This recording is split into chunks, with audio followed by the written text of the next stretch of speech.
Hello and welcome student.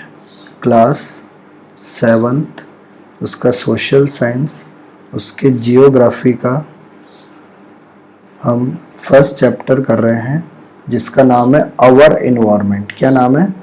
Our environment. Our environment का मतलब हमारा वातावरण।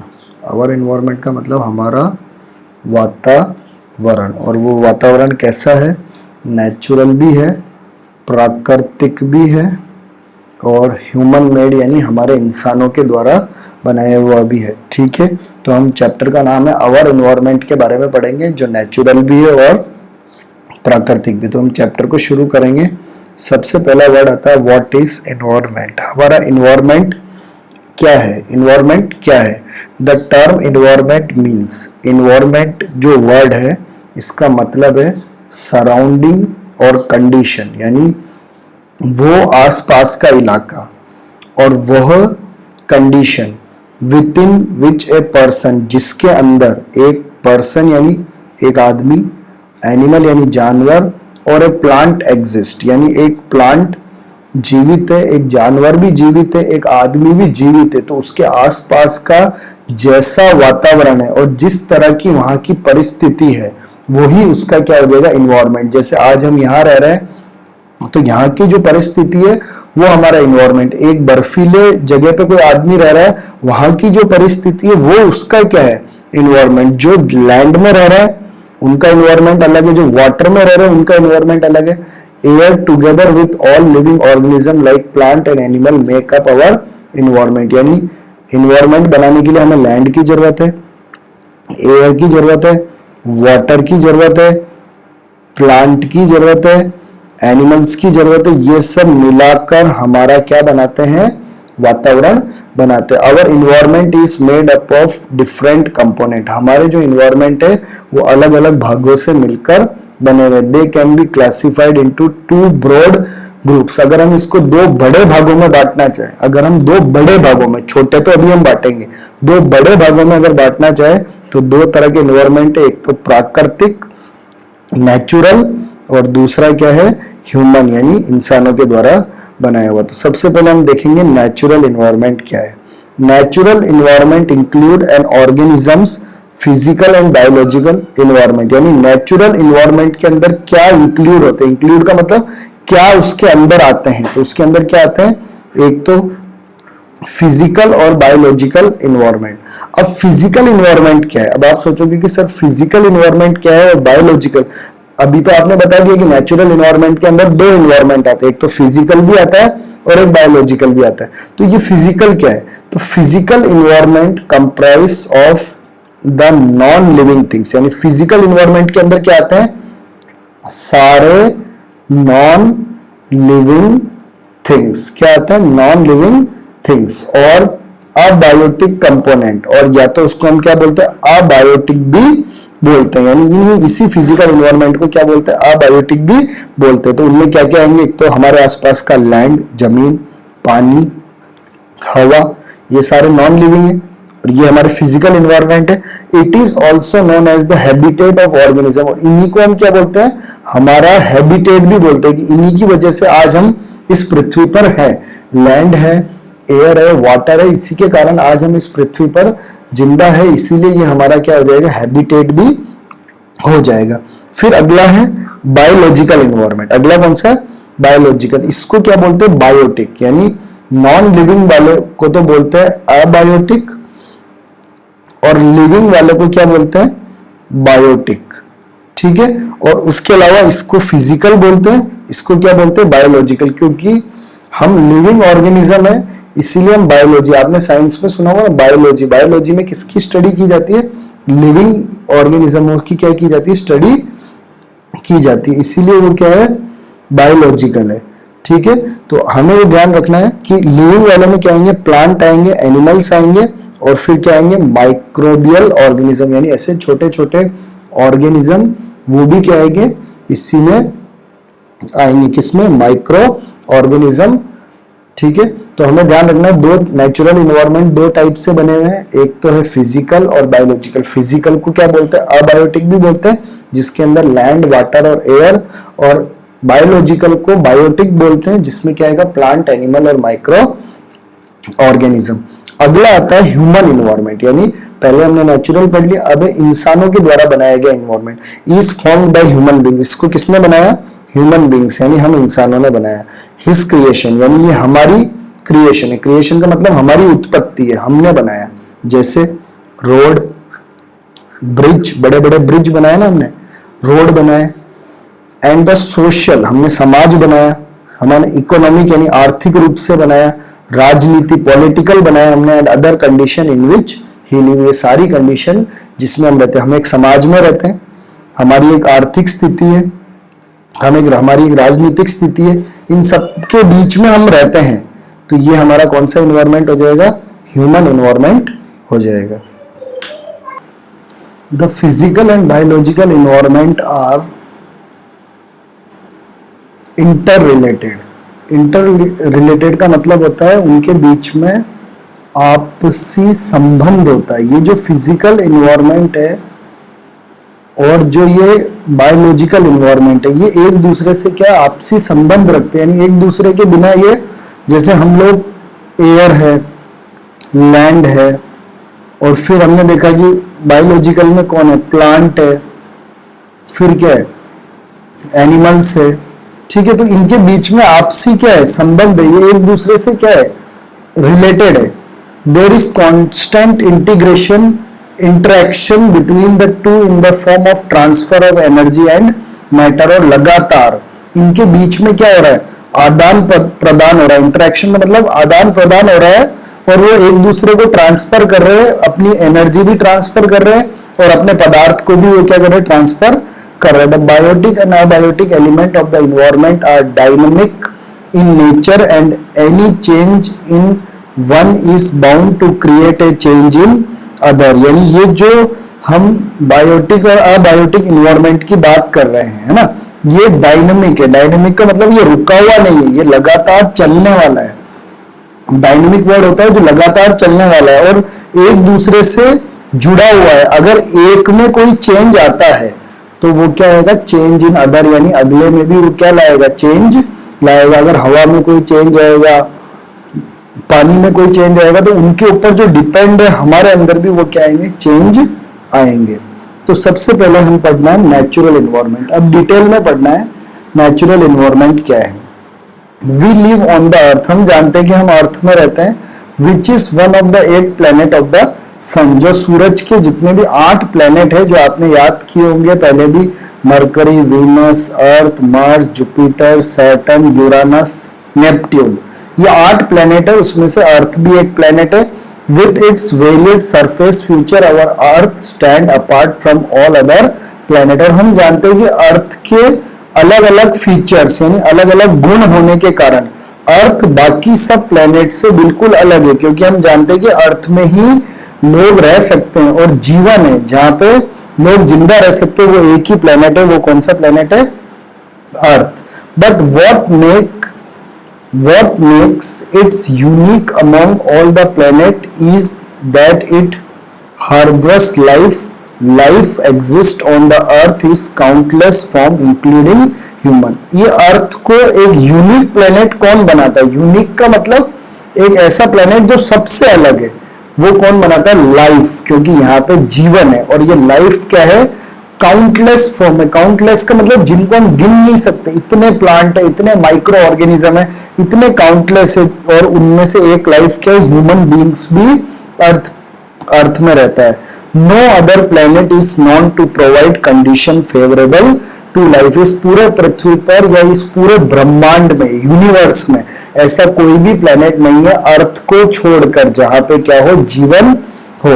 The various forms of life are, earth में प्लांट भी है, एनिमल्स भी है, और क्या माइक्रो ऑर्गेनिज्म भी कॉन्स्टिट्यूट्स इट्स बायोलॉजिकल इन्वायरमेंट। और ये अर्थ के क्या बनाते हैं, बायोलॉजिकल इन्वायरमेंट। तो लाइफ कौन कौन से रूप में अर्थ में, प्लांट में भी जीवन है, एनिमल्स में भी जीवन है, और माइक्रो ऑर्गेनिज्म जैसे बैक्टीरिया, वायरस, प्रोटोजोआ, ये सारे क्या है, micro organism. The biological environment is shaped and supported by the earth physical environment। और ये जो बायोलॉजिकल इन्वायरमेंट है अर्थ का, ये प्लांट, एनिमल और ह्यूमन बींग्स, इनको यहाँ जीने के लिए कौन मदद कर रहा है? फिजिकल इन्वायरमेंट, जिसके अंदर क्या आता है? एयर आता है, वाटर आता है, लैंड आता है, ये तीनों आते हैं। और ये जो physical environment on earth is not the same all over. और हम जानते हैं कि ये जो हवा, पानी और जमीन, ये पूरे अर्थ में हर जगह एक जैसा नहीं है। कहीं पे ज्यादा पानी है, कहीं पे कम पानी है, सबकी मात्रा हर जगह क्या है? सेम नहीं है। तो हमें अब एक एक चीजों को डिटेल में पढ़ना है। मेजर स्पेयर्स ऑफ इन्वायरमेंट, हमें इन्वायरमेंट के अलग अलग स्पेयर्स यानी भाग के बारे में पढ़ना है कि अलग अलग कौन कौन से स्पेयर्स जो इन्वायरमेंट में पाए जाते हैं। ठीक है, corresponding to the element of environment there are 4 different spheres of environment। यानी environment के कितने स्पेयर्स है? 4 अलग अलग स्पेयर्स है। तो सबसे पहला जो हमें पढ़ना है वो है एटमॉस्फेयर। आपने ये नाम सुना होगा, एटमॉस्फेयर, है ना। तो अभी हम जो भी पढ़ेंगे उसके लास्ट में क्या होगा? स्पेयर। ठीक है, ये स्पेयर वर्ड होगा। तो सबसे पहले हम एटमॉस्फेयर पढ़ेंगे। The atmosphere is the blanket और envelope of air that surround the earth. तो ये जो एटमॉस्फेयर है ये किसकी तरह काम करता है? एक ब्लैंकेट। ब्लैंकेट का मतलब एक चादर की तरह काम करता है। जैसे हम लोग ठंड में एक चादर को ओढ़ के सोते हैं तो वो चादर हमें ठंड से क्या करता है? बचाता है। वैसे ही एटमॉस्फेयर भी एक चादर है। जो किसका चादर है? एयर का। एयर यानी वायु बोलते हैं हम जिसको, हवा बोलते हैं ना, उसका चादर है जो चारों तरफ किसके सराउंड है? सराउंड का मतलब चारों तरफ है। किसके? अर्थ के चारों तरफ। अर्थ के चारों तरफ ये चादर के रूप में क्या है? सराउंडेड है। It is extremely dynamic. और ये हवा क्या है? डायनेमिक है। डायनेमिक इन नेचर का मतलब एक जगह रुकती नहीं है, ये जगह से जगह क्या होती है? बहती जाती है। So change in the atmosphere can take place every hour. इसलिए हर एक घंटे वातावरण में क्या होता जाता है? परिवर्तन होता जाता है, यानी चेंज होता जाता है। दिस चेंज प्रोड्यूस, और ये जो हवा में जो चेंज आता है ये क्या प्रोड्यूस करता है? वेदर को प्रोड्यूस करता है ना। ठीक है, हम जानते हैं एटमॉस्फेयर क्या है सबसे पहले। तो एटमॉस्फेयर तो क्या है? हवा का एक ब्लैंकेट है। ब्लैंकेट का मतलब चादर है जिसने पूरी पृथ्वी पर ओढ़ रखा है। और उसके बाद जो हवा है वो क्या है? एक जगह फिक्स नहीं है, वो डायनेमिक है। और उस हवा के चलने के कारण हर समय वेदर यानी जो पृथ्वी का मौसम है वो क्या होता है? बदलता रहता है। Which effect our daily life directly और इनडायरेक्टली। और ये जो मौसम बार बार बदलता रहता है तो ये हमारे जीवन को क्या करता है? प्रभावित करता है। या तो डायरेक्ट रूप से प्रभावित करता होगा या इनडायरेक्ट रूप से वो प्रभावित करता है। Through whether the atmosphere create climate. और फिर वेदर से ही क्या बनता है? क्लाइमेट बनता है। क्लाइमेट आप जानते हो ना,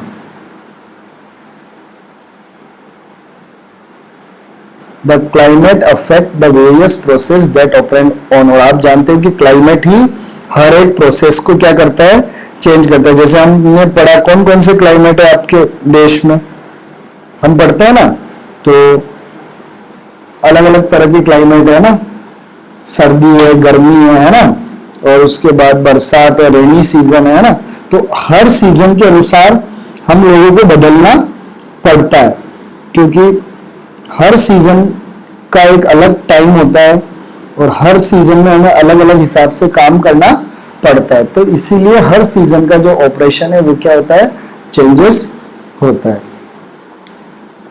land features, soil development, natural vegetation, activity of people. तो हम जब एटमॉस्फेयर के बारे में पढ़ रहे हैं तो हमें एक तो लैंड के बारे में पता होना चाहिए कि किस कौन कौन से तरह की अलग अलग प्रकार की लैंड्स, जमीन पाई जाती है भारत में। कहीं रेगिस्तान है, कहीं पत्थर है ना।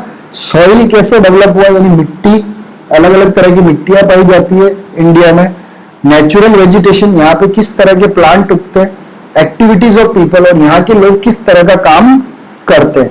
The atmosphere however is not uniform through its weight. तो हम जानते हैं कि एटमॉस्फेयर क्या है? हर जगह सेम नहीं, नॉट यूनिफॉर्म का मतलब, यूनिफॉर्म का मतलब होता है समान, सेम। नॉट यूनिफॉर्म का मतलब समान नहीं है। It comprise of several layer, और एटमॉस्फेयर में क्या है, बहुत सारी अलग अलग लेयर्स है। लेयर का मतलब अलग अलग परत है। अभी हम लोग इस चैप्टर में तो उन सारी परत के बारे में पढ़ेंगे नहीं, which you will study letter, हम आगे के चैप्टर में पढ़ेंगे। ए setting in which all form of life are created and sustained is provided by the atmosphere, यानी एक लाइफ को जिंदा रहने के लिए और लगातार इस पृथ्वी पर बने रहने के लिए जो भी जरूरत होती है उसको कौन देता है, ये एटमॉस्फेयर देता है। The atmosphere is held to the surface of the earth by earth gravity, और ये एटमॉस्फेयर को अर्थ की सरफेस पर किसने बना के रख रखा है, तो अर्थ की ग्रेविटी। ग्रेविटी का मतलब होता है गुरुत्वाकर्षण बल, यानी अर्थ के अंदर क्या है, एक ग्रेविटेशनल फोर्स है जो सब लोगों को पृथ्वी पर, जैसे आज हम पृथ्वी पर रहते हैं, आज हम अगर कहीं से जंप लेंगे तो हम नीचे ही आते हैं, ऊपर थोड़ी जाते हैं। तो हम नीचे क्यों आते हैं, क्योंकि अर्थ हमें क्या करता है, खींचता है, ग्रेविटी फोर्स लगाता है। Because of the atmosphere we are protected from scorching heat, और इस एटमॉस्फेयर के कारण ही हम, ये जो सूरज है, सन है, इसकी जो तेज गर्मी है, अगर ये एटमॉस्फेयर नहीं होता ना तो ये सूरज की जो गर्मी है ये हमें जला भी सकती थी। लेकिन इस एटमॉस्फेयर होने के कारण, स्कॉर्चिंग का मतलब जला देने वाली जो गर्मी है ना, उससे हमें कौन बचाता है, ये एटमॉस्फेयर बचाता है। अल्ट्रा वायलेट रेडिएशन, और जो सूरज के अंदर से जो एक तरंगे निकलती है जिसके कारण बहुत सारी बीमारियां हो सकती हैं, उन बीमारियों से भी कौन बचाता है, हमें ये एटमॉस्फेयर बचाता है।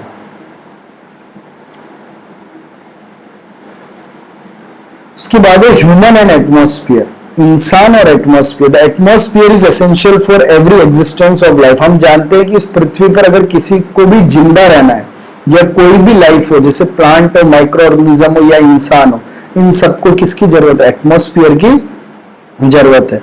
इसके एडवांटेज क्या क्या, इसके फायदे हैं, एडवांटेज का मतलब फायदे।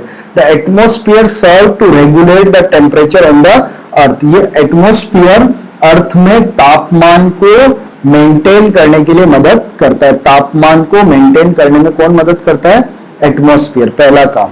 Second, it control both the incoming solar radiation, ये किसको कंट्रोल करता है, जो सूरज की जो किरणें आ रही है उसको आने में कंट्रोल करता है। And the outgoing radiation from the earth, और टकरा के पृथ्वी से जो बाहर जाती है सूरज की जो किरणें, उसको जाने में भी क्या करता है, मदद करता है। Third, the atmosphere is also the agent of weather condition, और जो पृथ्वी पर जो मौसम जो बदलते हैं उस कंडीशन को कंट्रोल करने में भी कौन मदद करता है, atmosphere. The differential heating of atmosphere cause circulation of air, और ये जो सन के द्वारा कभी तो ज्यादा हीट कभी कम हीट, डिफरेंशियल हीटिंग का मतलब कभी ज्यादा कभी कम हीटिंग के कारण ही ये हवा बहने लगती है, और वो हवा के कारण बादल आते हैं, और बादल के कारण प्रेसिपिटेशन यानी बारिश होती है। तो इन सब का कारण क्या है, ये atmosphere. The variation in climatic condition in different part of the अर्थ,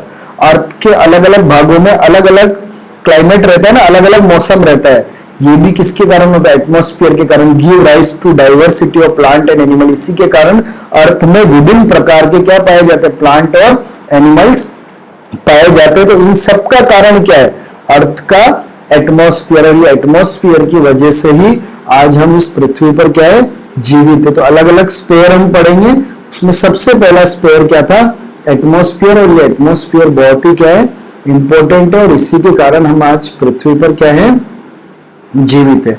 अब इस आगे के जो स्पेयर है उनके बारे में हम अगली क्लास में डिस्कस करेंगे। आशा करता हूं यहां तक आपको समझ में आया होगा। Thank you for watching.